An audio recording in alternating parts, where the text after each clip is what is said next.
What's up, guys, and welcome to the first game that you're seeing of Cards for Humanity. This is a massive event put on by the one and only 983 Media, and you're joining us for the Mythgard section of the massive long tournament. I think it's probably looking around 16 hours. Now, the idea of this Cards for Humanity is we're bringing the CCG community together to raise funds for the World Health Organization Solidarity Response Fund. That is a mouthful, so we won't be referring to it tons, but you can hit right now, !donate in chat if you want to donate, and that is going to be available throughout the entire stream. As I said, this is the Mythgard section. So joining me is the man of Mythgard, the one and only, like Chesney Hawkes sung about this guy way back in the 80s. It is the only Wholesome. How are you doing, my lovely friend? Great. Thank you so much for having me. See, a man of many words as well. A lyrical genius, you could say. But anyway, so we are here for the Mythgard section, guys. And if you didn't know, this is, as we said, an absolute 16-hour cream slice delight for you guys. We've got kicking off Mythgard, probably the best CCG out of the whole list. But, you know, I'm a little bit modest, hence why I'm casting the Mythgard one. We also then have Gwent coming up next, followed by Legends of Runeterra. And we're finishing with that pretty small little indie CCG that not many people have heard of, called Magic the Gathering Arena. Now, a quick word on that. All these games were recorded last weekend. So if you're watching the Magic one or any other one, obviously, and you're wondering why the new expansion isn't in there, don't worry, it's because the games were recorded last weekend. And that was basically so that the expansion didn't mess up something like Magic when people only had one day to get used to the new cards. But anyway, enough of the other games. Let's actually kick into the big one, the Mythgard, the one that's going to kick this stuff off. So we had 26, I believe, Mythgardians rock up to battle it out for the Cards for Humanity crown, or Mythgard for Humanity in this section, as we're going to call it. And we are down to the top 8 people. So if we're going to move to the top 8 bracket first of all, and we can have a look at what's going on in the top 8 bracket. So you can see on the top 8 bracket now that we've got the 8 of the Mythgardians left, and we're going to be looking at the game we're going to be kicking off with is going to be the On Eric and the 2 Thacker game. So should you jump over to those deck lists, Wholesome? Oh yeah, On Eric's on that RB mid-range, and this is a deck that was quite popular a couple months ago. But with the recent buff to Honed Edge, you know, it's just going to take this deck and make it so much better. If you can stick a Strigoi Pup and start buffing it with Honed Edge and they don't have any hard removal, you're in a really good spot to win the match. So I really like his list, and I think it's got all kinds of removal and sweepers, and he is a great player. So we'll have to see if 2 Thacker can hold up against this RB mid-range list. Yeah, no, exactly that. And as you pointed out, this is the first big tournament we've had, especially at 983, since the balance update, which launched around about 10 days ago. And the balance update adjusted or tweaked or buffed or nerfed, however you want to refer to it, 39 different cards. And a lot of the red-orange to Heaven and Back, or that red-orange mid-range deck was, I don't want to say nerfed, it was adjusted. There were some adjustments there, as Wholesome just said. And yeah, and with some buffs that came along, as you said, Honed Edge got a really nice buff, buffing up its power to make it a pretty tasty card now, putting it up to giving a minion +2/+2. And as you said, throwing out on a Strigoi Pup, which comes as at base with life tap, sticking down turn 2 a 4/3 life tap minion is just it's a little bit nasty, right? But outside of that, you can also see that there are other cards there that can get the win con, right? Oka Dodona is just a lovely mid-range card that allows that draw consistency. Wings was another card that was slightly adjusted, meaning now we have to pay the mana to sacrifice a creature and give it immortal. It's still having a 4/1 rush card with potential immortal. It's just bonkers. It's super, super strong. And then obviously we can see the big kind of Titanus finishes are the Sideshow Chimera and the 7-Ring Ritual. You're a big fan of this deck, right? You said this is a deck that's been around a couple of seasons ago, and it's making a bit of a comeback. So you're a fan of this deck, Wholesome? For sure, and it's got the new addition of Serapis as like on top of the Honed Edge, and Serapis is seen playing quite a few decks that run red, and it's just it gives you that ping and that life steal when it comes down with the activation, and it's kind of hard to get rid of with that lurker. Yeah, no, definitely, like you said, and that just like you play it straight away. You pop down the drain your opponent for one life, and it's just that ticking over. It can get frustrating, shall we say? But anyway, as we said, Wholesome is a fan of this list. But do you know what Wholesome is more a fan of? People, Reanimator, and one Eric's opponent today, Tufaka, is running the green-orange Reanimator. Wholesome, you seem like the absolute ideal candidate, the perfect human being to talk us through this list. So take it away, buddy. All right, so this is actually a slightly different list that Tufaka ran in the last tournament, which he won with. It looks like I kind of talked about him not running Dire Benediction as a finisher, and so the games kept dragging out. But this time, he's got 2 copies of it, max copies in his deck right now, which I think is going to serve him quite well. Another interesting thing is that he's running 2 Rewind Hex. I think he's expecting to see a lot of enchantments, and he's going to be able to deal with them quite well if he draws into those. Yeah, no, Rewind Hex is always one of those funny cards, right? I always refer to it as a sideboard card, because if this was Magic the Gathering, it's what you do, right? You'd have that in your sideboard all day long when you're running green. But it is a card that can get so much good value. It is also a card, as we know, or as we both know, that can also kind of fall dead. Obviously, in this matchup here, we don't know if he's going to find it. In this matchup, he's not going to get tons of use for it, because one Eric is not running a single enchantment, so it's really not going to get much value there at all. But we, as we look at the other deck list, we'll know if it will get value there. Just a little note for people who maybe haven't played Mythgard for a little while. I want to start here. Another card that got slightly tweaked in the recent balance patch is Ikutorsu, that big gigantic demon. Remember, people, it is a demon. Went from 10-10 down to 9-9. And also, as we know, or as people may not know, To Heaven and Back also got a slight adjustment. And we noticed that it's now not in his list. It got rid of the buff of the +1/+1 on the creature when it died. So we can see that now isn't in the list. And also only 1 Seal of Exile. And if I remember correctly, last time he was running the 2 Seal of Exile. So maybe getting rid of that bit of control to go for that finisher in Dire Benediction, which teamed up with Ikutorsu, Chalk Stag, can be a little bit disgusting, right?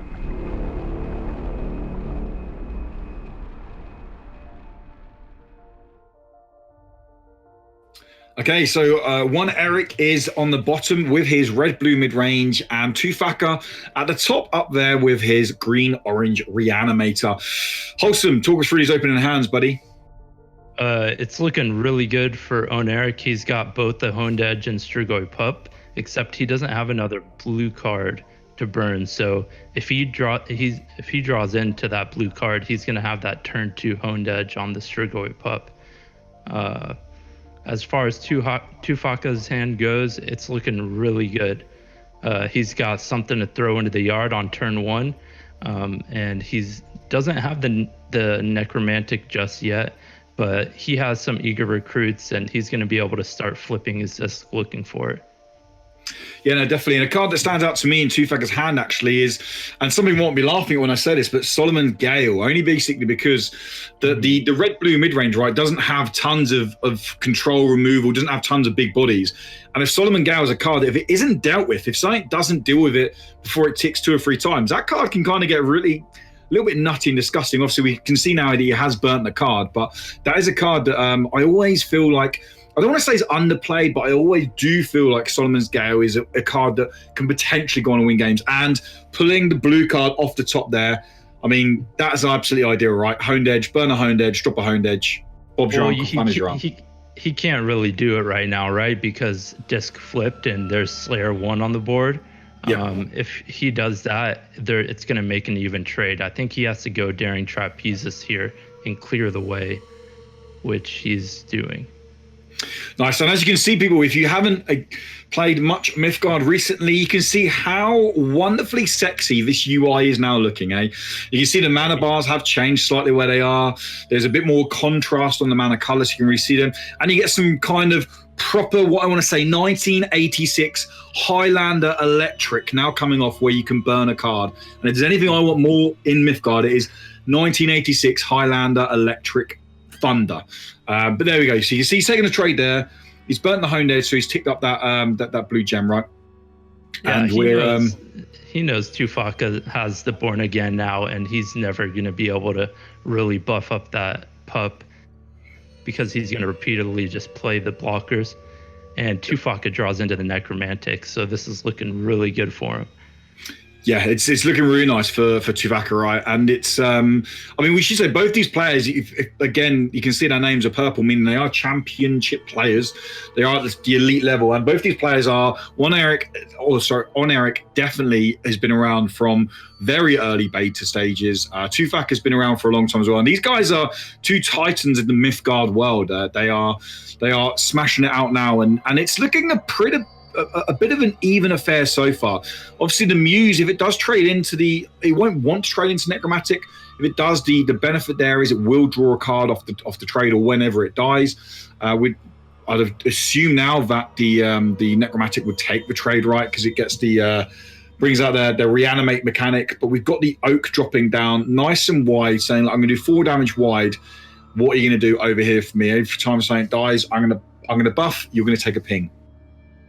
Yep, and we see that Tufaka doesn't know that Oneric has the Extract Life in his hand, just waiting for that Solomon Scale to pop out of the yard. So we're gonna see him try and deal with that. He's not gonna be able to do it until the turn after next, but it's looking pretty good. He's gonna get a draw when that Oak dies. So Oneric has card advantage here. I mean, that Baba Yaga's Den is great, right? Because obviously with the Slayer on the board, dropping the Honed Edge there is nice. It will remove the Baba Yaga's Den. It will stop, obviously, that. Baba Yaga's Den is a card that can be very frustrating just for its sustainability. It just keeps healing itself. And it becomes one of those annoying chip damage cards that just sits on the board. And as you said, to burn that card now, next turn, Oneric can burn a card, and he has a straight up deal or a way of dealing with the Solomon's Gale, which is always nice to have in your hand. With 8 damage on the board and an immediate answer for Solomon's Gale, it's pretty good. Do you think Tufaka takes the Seal of Exile here onto the Oak, get rid of the 6 damage and stopping the card draw? I don't think it's worth it, honestly. Yeah, so he plays Bella, and he's just gonna stun it. Yep. And deny it from attacking and getting that demise activation. Oh, so Magmatar coming out is a pre-burnt card, meaning Oneric cannot burn that card to get that vital red gem that he needs to get rid of Solomon Gale. And that's that one turn, giving that another 6 damage to the face. That is a real big stall there that Oneric's now going to have in his mind, right, that if I draw a blue or an already burnt card here, I'm in trouble because I cannot do anything with this Extract Life Amendment. Obviously, he can do a pair at the gates, but taking a pair at the gates trade there and drawing 2 cards, this is starting to lean a little bit more towards Tufaka's hand, right?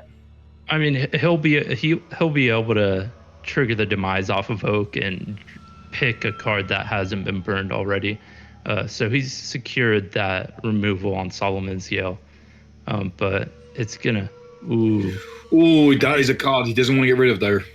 Yeah, I think he needs to trigger the demise and pick a different card that he won't mind burning this turn. Yeah, I think you're completely right there. Going in, like, potentially burning a red gem now or a blue gem now. And and being able to proc 7-ring Ritual next turn, or taking a Brainstorm and burning a Brainstorm, which would be nice in most situations, but there you go. We gains the 6 life back, gets rid of the Solomon's Gale, and now all of a sudden, just like that, with a clean board, we have a 7-ring Ritual in hand. As long as a non-burnt card or a card that hasn't been burnt comes off the top here, likely we'll see a 7-ring Ritual next turn for Oneric. The interesting thing is, because this is open deck list, Oneric knows that Tufaka does have an answer to Seven Ring, and he probably doesn't think that he has it in hand, so he might just play it right now on curve next turn. Yeah, well, as we saw, Tufaka is running the only one copy of the Seal of Exile, right? So drawing that in your hand out of 40 cards it's a very low percentage chance, and the fact he has it in hand, again, like you said, open deck list. On the flip side, Tufaka will know that Seven Ring Ritual is a card that can be played on curve now, and that card coming down on curve now could actually not be devastating because that's a little bit over dramatic, but playing that card, playing Seven Ring Ritual on curve now, having it removed with Seven Ring Ritual is a little bit nasty. Oh yeah, let's see if Oneric decides to just try and develop Kara here, and see if he has an answer to it, because he saw him burn Temptation last turn, so he can't Temptation Kara. We'll see what he decides. Yeah, and Kara, obviously they can't see each other's hands, but playing the cat, always gone for Seven Ring Ritual. Yep.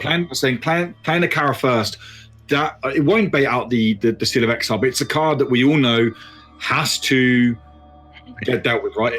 And there we go. It's on him. All right. Tufaka. He loves an emote. He absolutely loves an emote. And we can see the Traitorous Murmur. That is a very good answer for Kara Morning Wives. Yep. Tufaka just has all the answers right now, and he's even sitting on a Lavish Proxy in hand. So, and a Volkov Heavy off the top as well. Obviously, he's going to burn it, but that card at any point in the game, it's just that one armor makes that card just pretty tasty, pretty nice. Obviously, here we can see both cards come down. We're going to see the Muse play middle lane and Kara Morning Wives go nice and wide. The Traitorous Murmur though is going to just say, like, you know what? Thank you very much for Kara Morning Wives. And we've got a second dab. A second dab. I mean, you could say it's dabalicious, right? You could say it is dabalicious. Oneric is out of cards now. Obviously, Tufaka will know that dealing with the Muse will pop a card into Oneric's hands. Get rid of the Cashel. I mean, that Lavish Proxy as well. Obviously, Lavish Proxy was slightly tweaked in the most recent update, going from 4 power down to 2. But still, that you can't die with that card on the board. Like, unless it is nullified, unless you've silenced the card. Swinging in at 5 damage here. Ignition, just, that's not a card he wants to see off the top right. It's now becoming a race that... He's running 4 copies of it, and if he doesn't play another minion and make Kara grow here, he's going into fall, so he's going to draw an extra card. So he might just be able to play 2 Ignitions and take Kara out. Yeah, that's a hope he can have. He hasn't played an Ignition yet, from what I can remember. So the chance of these decks getting smaller, the chance to pop out a second Ignition off the card draw of 2 cards is possible. It can be likely, and that's definitely what Oneric's going to be hoping for. Tufaka emoted with the Axolotl Gloom right there because he didn't use Smite and get the extra 1 damage off of it before attacking with Kara. So that might be relevant. Yeah, as we know in this game that we love it, every point is so relevant, right? Like especially when you're playing at this kind of elite standard that these guys are playing at. It's the same in any card game. Like, I can't sit here and say, Mythgard has claimed the fact that every card game is tense. Like, it's the fact that, but it is a case of piloting the decks are so crucial to making sure that everything plays out right. And like you said, that 1 damage could come back to bite someone there. That's a nice trade there. The Honed Edge, like you said, getting that buff there. So it's a nice trade there.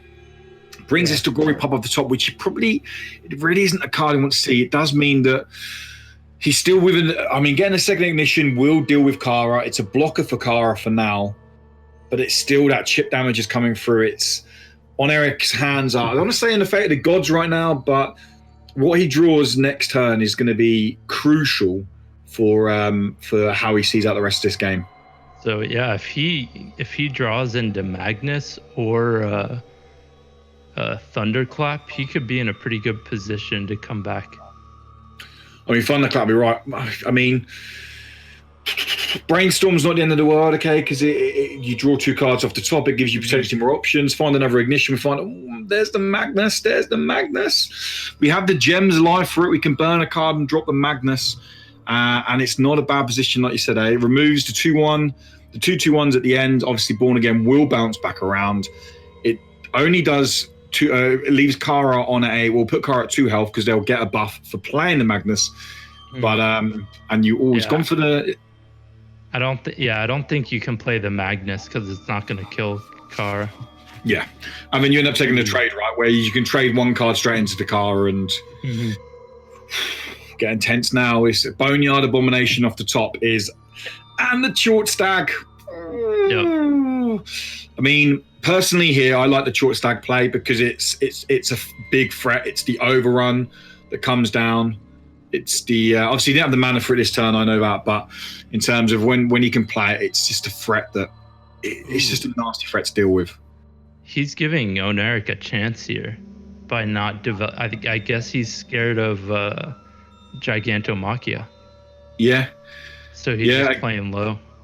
Which again was a card that slightly got tweaked. It got nerfed up down from 5 mana up to 6 mana cards. So it's slightly more expensive, but still a card that just banishes cards with 4 or more power is just kind of a card you have to include, right? When you're not running much control in a red deck or red-blue deck anyway, running Gigantomachia, especially when you're coming up against something green, is a card that just gets value almost every single day of the week. Yep. Okay, so this is obviously you can see the free life there. This is a very. I mean, so does 2-Factor here pop Smite to then flip the disc to take the Slayer to trade it to remove the Magnus and keep the Lavish Proxy on the board? Is that a play, but then opens up Lavish Proxy to an ignition next turn? I mean, I'm pretty sure he has regeneration. So I think a better play would be to just play the Dark Passenger on him and take it out that way. And so if it does die, you can just get a card off of it. I mean, seeing an 8/8 sitting out nice and wide left field is not really what you want to see, right? It's just sat there nice and wide saying, hey, just kind of, you need to put an 8/8 or you need to put at least a 5/5 in front of me. Otherwise, I'm going to potentially win by swinging over you next turn. It's not what you want to see there. And Oneric here is not in the best position. Yeah, this is looking like game. Yeah.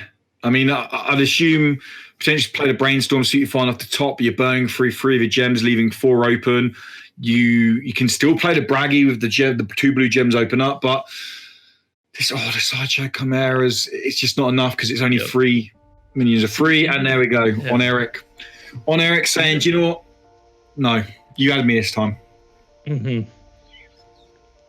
That Gigantomachia nerf actually, if he would have drawn into it, he would have been 1 mana short of playing it, which would have saved him for another turn. Definitely. So, I mean, quickly between the games, do you feel like the Gigantomachia nerf was just? Do you think it was a card that needed a slight increase in its value? For sure, I think so, because from personal experience, I've just lost to that card so many times, and it's a card that you just have to play around so well.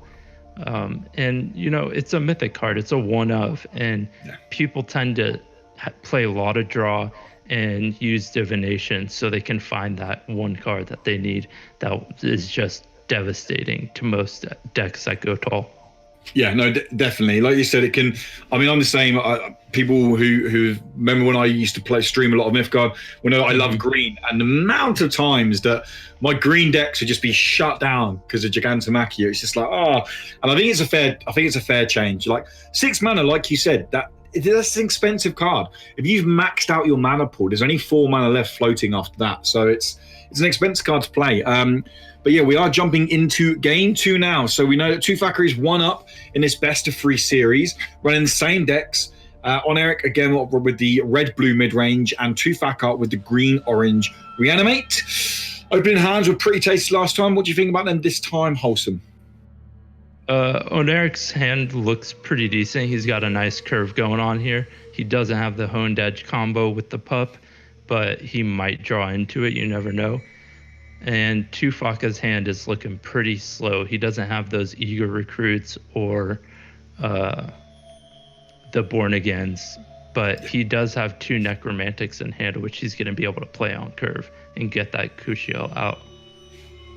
Yeah, no, definitely. And I mean, we said this last time, and I keep referring back to last time. The VOD is available on YouTube if you want to go check it out, guys. It was for the previous 983 Mythgard event where Tufaka came out supreme, the bar brawl. He fought off 40 other Mythgardians. He smashed them to pieces in the bar. He came out bruised and bloody, but he was the champion. And we said last time that the reanimate deck that Tufaka's running now, which is very similar, just slightly tweaked, is a lot more of a kind of green-orange mid-range deck with a little side salad of reanimate, right? It's a deck can do everything on its own. It can stand there and say, do you know what? I'm going to stand tall and smash you in the face. But as a little side to my little chips, my little not mayonnaise, because anyone who has mayonnaise with their chips is just wrong in my opinion. But their barbecue sauce side next to their chips is that little reanimate. That kind of, here's my extra mechanic that I can go to that we're going to probably see now. There you go, the Hopeless Necromantic coming down and saying, go on, trade into this and bring out my Kushiel. I dare you. And I love that. I think that's some great deck building by Tufaka to make it a bit more of a versatile reanimate deck. I agree. I think it definitely, because there are certain cards that can just shut down the reanimator game plan. And if you're just banking on winning off of that mechanic, you're not going to win.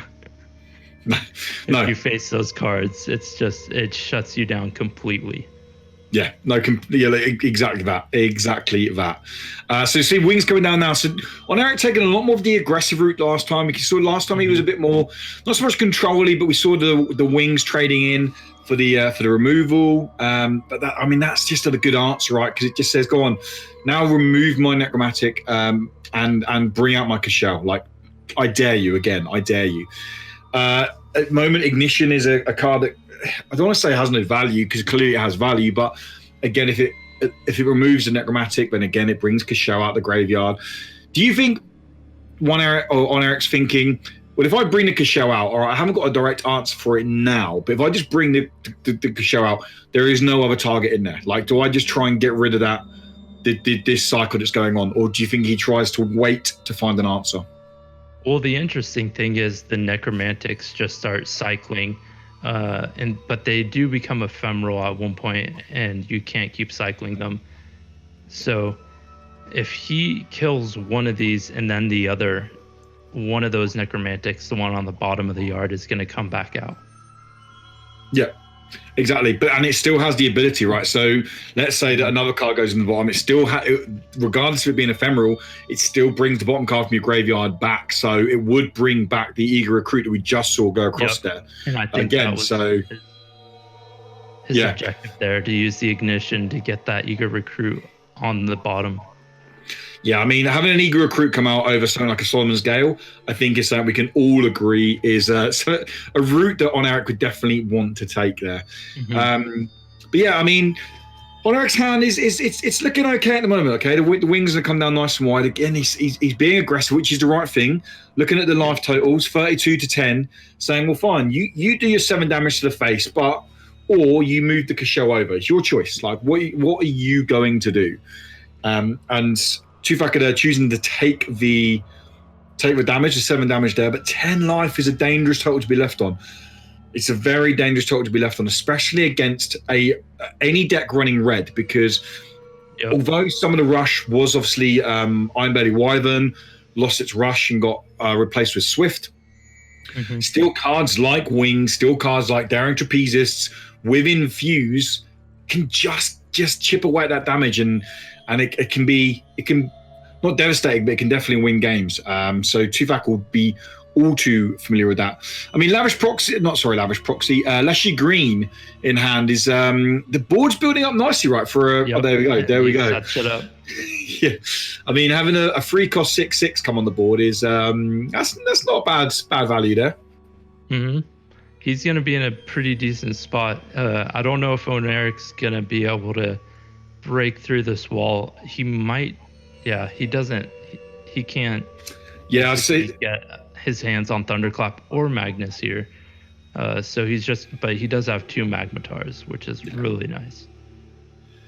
So Magmatar there's going to come down, which is nice. Yeah, he's going to burn and sack, I believe. Yep. Yeah, and then trade in there, which keeps it up. But obviously, there's no more Magmatar left in hand. Fane's always pretty good against the 2/1s and the 1/1s. It's when Slayer's not active, he's a nice card to just deal with those little recruits that keep popping up and chipping away at you, knocking you on the face and saying, "Yep, don't forget me, guys. I am still here." And then obviously the Perry at the Gates coming down, which is still, I'm going to say it, Perry at the Gates, I still think is the best rare in the game. Just drawing 2 cards off a 2/2, I just think it's bonkers. It's so good.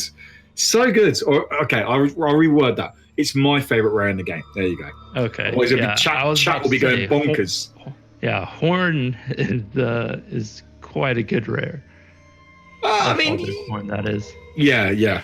Obviously, any card that gives standard action is going to be pretty tasty. But I mean, I love card draw. I love seeing those cards. You know, a little rotation animation popping up to you. And Perry at the Gates gives me double rotation animation. So there you go. Simple as that. There's the Serapis then that you were talking about here. So talk us through the change of Serapis. I know it got a bit of a rework recently. Talk us through the change it got, buddy. I'm honestly not sure what was changed with it. It was just not played, and I'm not sure what was actually changed about it. I think. As far as I know, the big change on the Serapis was the drain ability, right? That was added to the cards. So now when you play it, you can ping the 1 to drain the enemy of 1 life, and you gain the 1 life. Again, I don't know tons about what was changed on the card. I just saw that it was reworked slightly. But the fact that it's getting play is good. And one thing I will say about Rhino Games, the developers of Mythgard, is they are very kind of ear to the ground with the community and very good at kind of adjusting and supporting cards and reworking cards to make sure the game feels fresh and is always feeling balanced, shall we say. I know some people will be sitting in chat now saying, well, wait a minute. Red Orange was around for way too long. That needed adjusting beforehand. Maybe so. And there was adjustments here or there. But nevertheless, they still adjust it. Serapis is getting some action now. And no one wants to see any little vampire dude not get action. So the fact that he's getting action now is we're happy for him. Congratulations, Serapis, buddy. Enjoy this moment. But this board is looking pretty tasty for Tufaka again, right? The Extract Life is in hand. It's not going to do much at the moment. That little desertification engine pooping out his deserts is looking, just chipping away at that 11 health with 2 damage. But that Cashel sitting in the middle at the moment, there isn't an answer for that Cashel, and that's what On Eric needs, right? He needs to deal with that Cashel. Yeah, but I think he just gave him lethal here with Temptation by playing it. Of course, yes, because it's up to 5 mana. Serapis is 5 mana, which means he'll obviously pop that there. That's he flips first, so he gets the 2 damage, and he Temptations it. Yeah, and we're going to Temptation this here. Swing through for lethal. Tufaka is going to take the game 2-0, people. Wow. Yeah. Jeez. It just felt like Eric didn't stand a chance there. No, and I mean, we saw this, right? In Bar Brawl, we went into Bar Brawl and everyone was saying red, orange, red, orange, red, orange, red, orange, red, orange. We heard heaven and back. How many times we heard that? I lost count. That's all we heard. And then Tufaka was sat in the corner, quietly sipping his little Guinness at the Bar Brawl. I'm thinking, hey, don't you go right off my mid-range reanimate green-orange. And he's just showing us again a deck that can be aggressive. The red-blue mid-range deck that's that kind of slightly leaning more on the aggressive side of mid-range just got shut down by all the answered green-orange. And it's great to see. Great to see. But yeah. Yeah, Wholesome. He had that early game pressure, but he got stuck on. He ran out of cards pretty much and got Tufaka down to 10 life, and just couldn't close it out. And Tufaka just kept building his board and flipping that disc, finding the cards he needed, and that was that. Yeah, I mean, I think the turning point was, and as we said, that side of Reanimate, I think the turning point for me, that moment where Corey Milhouse, I loved it when he said turning the corner. It's a phrase I always remember he says, turning the corner, when the game turns the corner. I think the turning the corner point in that game was when the Hopeless Necromantic was traded into, was removed, and the Cashel come on the board. It's not a huge card to deal with, the 5/10. In terms of, you might look at it and go 5 damage, it's not massive, but that presence, it stayed on the board for the rest of the time, and On Eric just never found an answer for it. And that was the moment where the corner turned, and it just kind of lent into Tufaka's hand. But anyway, guys, we're going to take a quick break before we come back. And when we do come back, we are going to look at the brackets. We can see who else made it through to the semi-final, and we can start looking at our semi-final matchups. Now is the perfect opportunity, guys, to remember we're having all the fun in the world playing these or watching these card games. I wish we were playing, but we're just watching them for now. Watching these card games and watching these great matchups between titans of the Mythgard world. Now, but remember, we are here for a really good cause, and that is the World Health Organization Solidarity Response Fund for COVID-19. So please, !donate in chat, or there's probably someone else's probably popped up on a timer, but head over there, give anything you can. $1, $5, $20. I mean, if you're feeling flush, you're having a good day at the races, not that there's any races on at the moment, then drop $100. Why not, eh? Just be a big boy or a big girl and just drop it in there. It's fine. Let's help 983 Media hit a total of $1,000, which will go to a great cause, and I think something that we can all relate to as we are sat at home at the moment, watching this wonderful event put on by 983 Media. Until after the break, guys, enjoy yourselves. Go get a coffee. Go get a tea. Go get a Cosmopolitan. I don't care what time it is. Treat yourself. Until then, catch you in a bit.